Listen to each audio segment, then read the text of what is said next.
Paz do Senhor, irmãos. Todos estejam na graça de Deus, amém?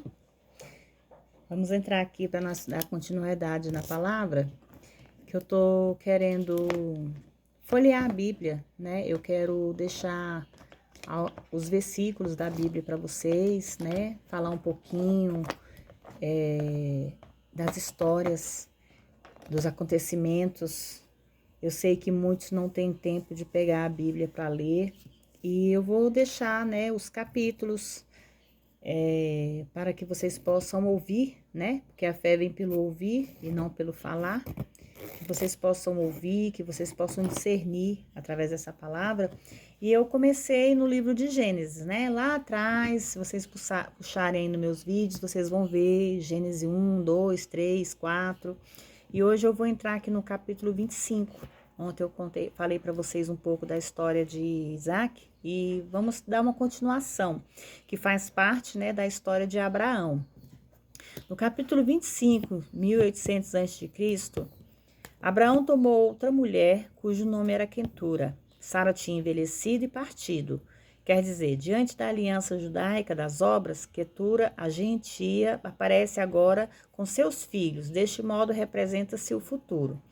A qual deu à luz a Zirá, Jogsá, Medá, Midian, e Gisaque e Zuá. E Jogsã, Jeroseba, Dedã, e os filhos de Dedã foram Assurim, Letussim e Leumim. E os filhos de Midian foram Efá, Efer, Enoque, Abida, Elda. Todos estes foram filhos de Quedura. É provavelmente que Abraão tivesse entre 140 a 150 anos, quando lhe nasceram esses filhos. Portanto, concluímos que o rejuvenescimento dado a Abraão pelo Senhor, com respeito ao nascimento de Isaac, durou por muitos anos, mais o que, sem dúvida, assim foi. Com Deus, todas as coisas são possíveis. Isso já tem acontecido às nações da terra, as quais Quedura e os filhos representam. Serão levantados como filhos de Abraão e receberão a sua herança, o que é óbvio fala da igreja. Porém, Abraão deu tudo o que tinha a Isaac. Só o filho do Espírito pode ser herdeiro das promessas. E os filhos que de suas concubinas já deu Abraão dotes, né, presentes, e vivendo ele ainda os afastou de Isaac, seu filho, enviando-os para o Oriente, a terra oriental. Há uma diferença grande entre os simples dotes e toda a herança. No sentido natural, o mesmo é válido. Os que seguem o caminho da cruz não podem ser companheiros daqueles que seguem o caminho da carne. A morte e o sepultamento de Abraão. E esses foram os dias que viveu Abraão, 175 anos. Viveu muito tempo, né, irmãos? Já pensou se nós vivêssemos esse tempo todo? Mas é como a gente fala, né? Que se for pra gente viver tantos anos de vida e viver fadigado, viver cansado, dando trabalho pro próximo, né? Melhor que Deus nos leve antes disso, né? Assim dizia minha avó, que se fosse para sofrer em cima de uma cama e depender dos outros, era melhor que ela dependesse apenas de Deus. E assim é nossas vidas hoje, irmãos. E espiou o espírito morrendo Abraão em boa velhice, ancião e farto de dias, e foi congregado ao seu povo. Isaque e Ismael, seu filho, sepultaram na cova de Sepela, na herdade de Efron, filho de Zoar e Eteu, que está em frente a Manré. O campo de Abraão havia comprado os filhos de Eté, ali está sepultado Abraão e Sara, sua mulher. E aconteceu depois da morte de Abraão que Deus abençoou Isaque, seu filho, e habitou Isaque junto ao poço de Belai-Roi. Os descendentes de Ismael. Essas são as gerações de Ismael, filho de Abraão, que deu à luz a Agar, egípcia, serva de Sara. Estes são, pois, são os nomes dos filhos de Ismael, pelos nomes segundo sua geração.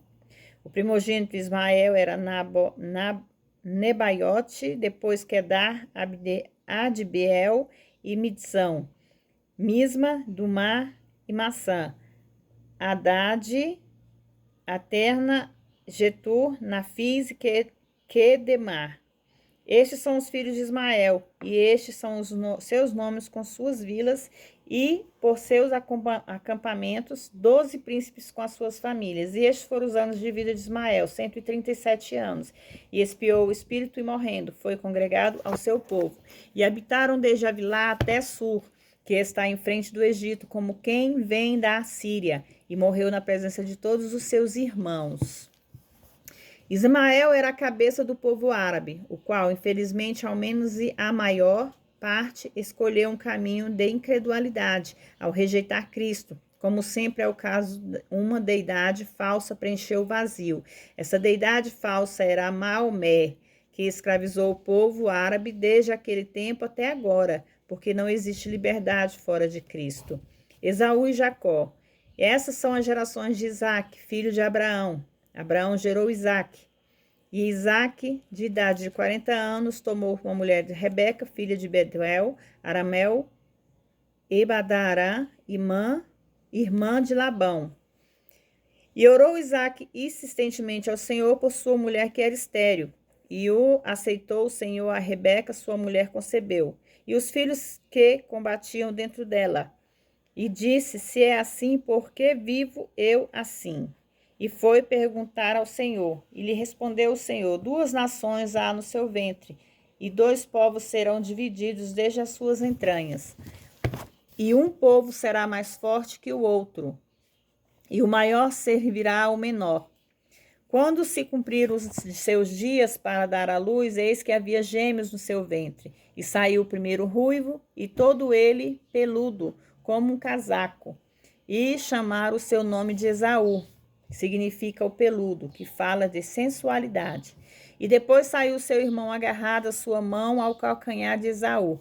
Jacó agarrando o calcanhar de Esaú, no nascimento representa o crente tentando ganhar a supremacia espiritual por meio da carne e não pelo espírito, o que caracterizou Jacó por muitos anos e foi chamado seu nome Jacó, significa agarrado ao calcanhar ou suplantador. E era Isaque de idade de 60 anos quando ela deu à luz.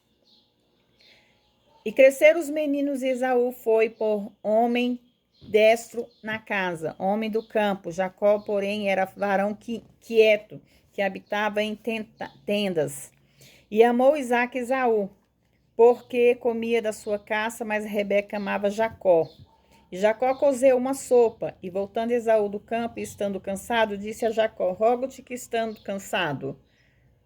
E estando cansado, disse Jacó, rogo-te que me deis a comer, desde guisado vermelho, pois estou muito cansado, por isso foi chamado o seu nome Edom, foi o pai dos edomitas. E Jacó respondeu, me venda hoje a tua primogenitura. Desde tratava-se então de algo essencialmente espiritual, pelo que Esaú não tinha respeito nem interesse tinha a ver com a herança terrena de Canaã, a qual tomaria posse centenas de anos no futuro. Referia-se à posse da bênção da aliança, que incluía a descendência dele, a qual seria como as estrelas do céu, e o fato de que todas as famílias da terra se reuniriam benditas nele. Além disso, havia a autoridade do progenitor, da semente prometida, que era a bênção maior de todas a se referia a Cristo. O primogênito deveria receber a primogenitura e Esaú era o primogênito. Então disse Esaú, eis que eu estou a ponto de morrer, para que, pois, me servirá a primogenitura? Esaú trocou a riqueza futura e eterna pela satisfação e uma necessidade no presente temporário. Ele não tinha interesse algum pelas coisas espirituais, portanto, a primogenitura não significava nada para ele. Então disse Jacó, jura-me isso, e lhe jurou e vendeu a Jacó a sua primogenitura. Então Jacó deu a Esaú pão guisado de lentilhas, e ele comeu e bebeu, e se levantou e se foi. Assim menosprezou Esaú a sua primogenitura. O coração natural não atribui valor às coisas de Deus, como se pode ver evidenciado pela escolha feita de Esaú. Para o coração natural, as promessas de Deus são algo vago, sem valor, sem poder, simplesmente pela visão. Não se conhece Deus aos que, inconversos, não podem ver, não dão valor algum. Assim foi com Esaú. Nesse capítulo a gente vê, né, que através dos filhos muitos pecados são cometidos, né? E igual aqui está falando aqui sobre a primogenitura de Esaú, que seria algo edificante, né, e sagrado a Deus, ele simplesmente trocou a sua primogenitura por um prato de comida. Como ainda hoje, irmãos, no tempo que nós vivemos, acontece muito. As pessoas estão trocando as bênçãos de Deus por coisas supérfluas, por coisas que não são simplesmente temporárias, coisas que vai acabar, vai sumir de repente. E as bênçãos de Deus são coisas duradouras. Tudo que vem de Deus são coisas que permanecem. Quando nós estamos na presença dele e nós se agarramos, né, aquela vontade de servi-lo, aquilo dura para sempre. Se nós soubermos levar, se nós soubermos tratar, ficar na presença de Deus, aquilo ali é eterno. Mas muitos hoje estão trocando por um cigarro, por uma bebida, por um tipo de vício, pela prostituição, coisas passageiras. Por isso que muitas vezes fala que a gente muitas vezes troca o mundo espiritual de estar na presença de Deus pelo mundo carnal. O que é o mundo carnal, irmãos, hoje para nós? O mundo carnal é mundo de festa, de bebedeira, de prostituição, a roda dos escarnecedores. São coisas passageiras que você vai viver, você vai curtir, você vai brincar, você vai sorrir, você vai se viciar aquilo, mas vai chegar um certo momento da sua vida que aquilo ali vai passar. E quando passar, o que é que você vai ter? Nada. Simplesmente um vazio enorme dentro de você que nada é preenchido. E é através desse vazio que entra a tentação. É através desse vazio que vem o significado das brechas abertas, dos buracos abertos. São brechas que nós damos para o inimigo entrar em nossas vidas e destruir tudo que é nosso. E é isso que Deus trata, de que nós possamos reconhecer. Nós temos que aprender que a partir do momento que nós abrimos brechas, o inimigo entra, ele toma de conta, entra a depressão, a ansiedade, a enfermidade, a aflição, o medo. Irmãos, quando nós estamos distante da presença de Deus, vocês podem observar, irmãos e irmãs, essa distância nos faz derrotados. Essa distância nos traz alegrias temporárias. Desejos realizados temporários, coisas que você vai realizar, mas daqui ou dois, ou um dia ou dois, ou daqui a pouco, acabou. E a vontade de Deus, a presença de Deus em nossas vidas é para sempre. São coisas duradouras, é algo sobrenatural. A gente próprio não sabe explicar as boas venturas de Deus. Então, que nós possamos tampar, fechar todas as brechas, tampar todos os buracos. Nós não devemos dar brecha para que o inimigo que está ao nosso derredor entre, porque ele está ao nosso derredor, ele não entrou ainda nas nossas vidas. Mas o que ele pretende é isso, entrar, destruir, matar, roubar, acabar com tudo, para que ele possa mostrar para nosso Deus que ele tem mais poder, só que ele não tem mais poder do que Deus. Assim foi a vida de Jó, quando a gente vai chegar lá, né, claro, quando Deus deixou que ele fosse tentado. Mas ele não deixou que Jó fosse tentado porque Jó merecia passar por aquela tentação, mas para provar para Satanás que ele não tinha mais poder do que Deus. Porque aquilo ali foi um tapa na cara do diabo, foi uma humilhação constante.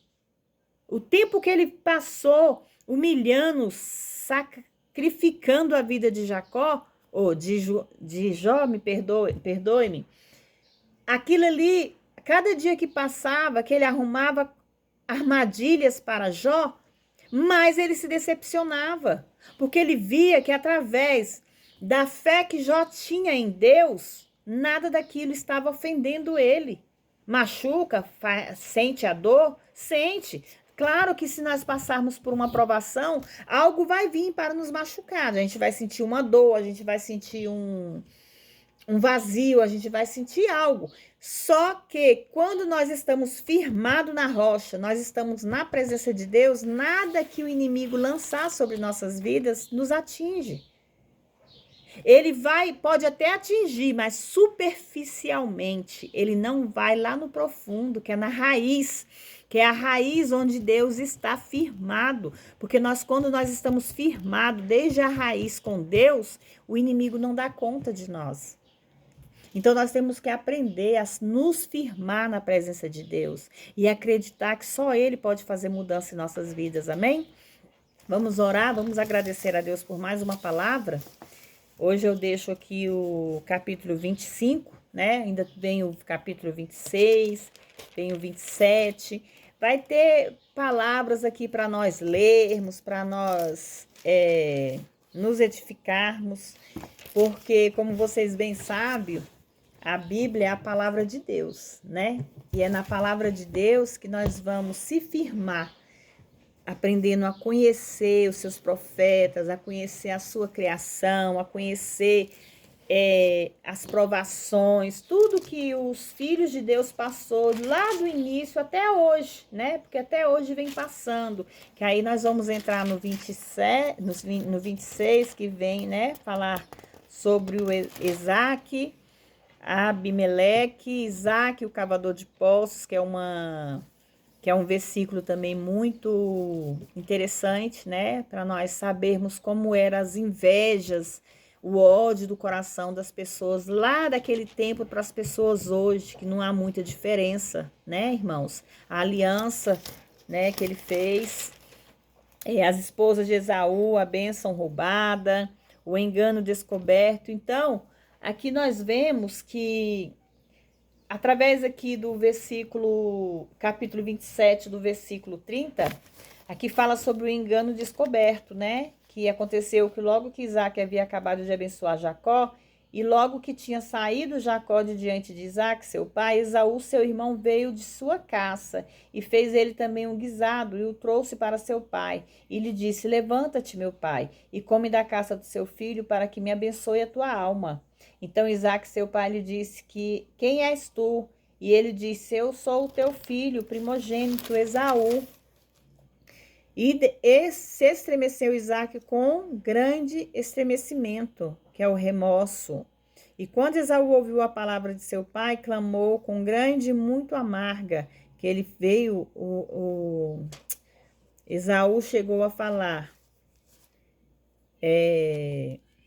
não, seu pai, né, o pai de Esaú chegou a falar: quem é o que veio aqui que apanhou a caça e me trouxe? Comi de tudo antes que tu viesses.